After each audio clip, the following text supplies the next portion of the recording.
I think that there's a couple things. One is I think we have to absolutely maintain our level of funding. And if anything, we need to increase it. If you go back 10 years ago, I was visiting, 2003, visiting with former Morris Superintendent Keith Lester. And he said, last year we made the easy cuts. Now we're starting to cut things that are going to affect the quality of education.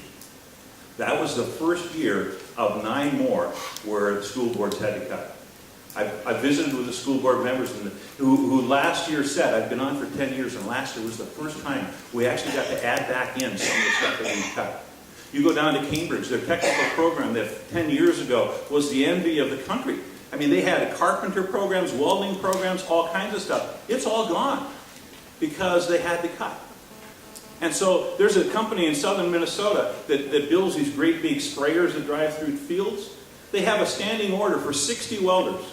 If 60 welders showed up tomorrow, they'd hire every single one of them because there's such a shortage. And yet those are the programs that our schools have been forced to cut over the years. And so we need to maintain the funding that we've got.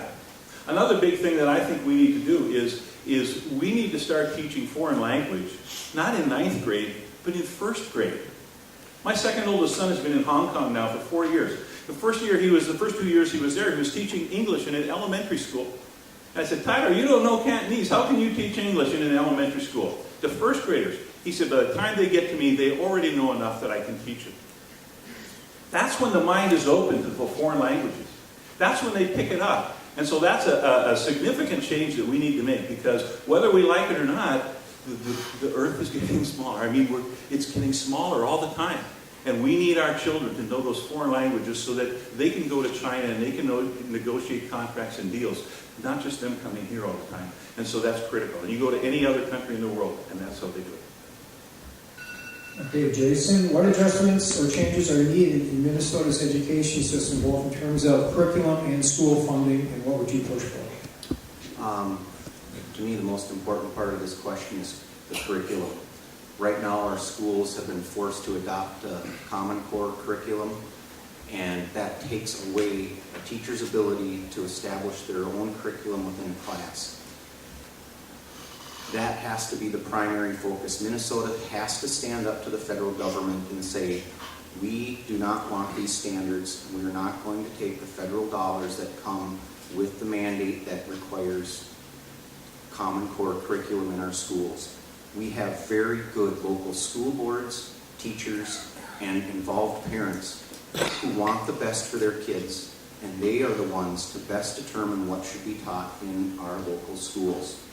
If we believe people at the federal level or the state level care more about what happens for our kids in their schools, I believe that is wrong thinking.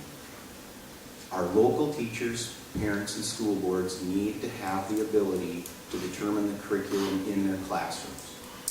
As far as funding goes, we definitely have to fund education at a high level. That is the most important aspect, one of the top priorities we should have in state spending. But we can't just throw money at schools and believe that's going to accomplish anything. Speaking to a retired teacher from Pine City, he told me that when he started teaching in 1969, every grade level had 4 classes in the elementary school and 3 people in the office. Today in Pine City, there's 4 classrooms at every grade level in elementary and 20 to 25 people that work in the office. So when we say we have to cut programs, I believe that is wrong. Cuts should come from outside of the classroom first. Then I believe our children will be getting what they deserve. Okay, thank you.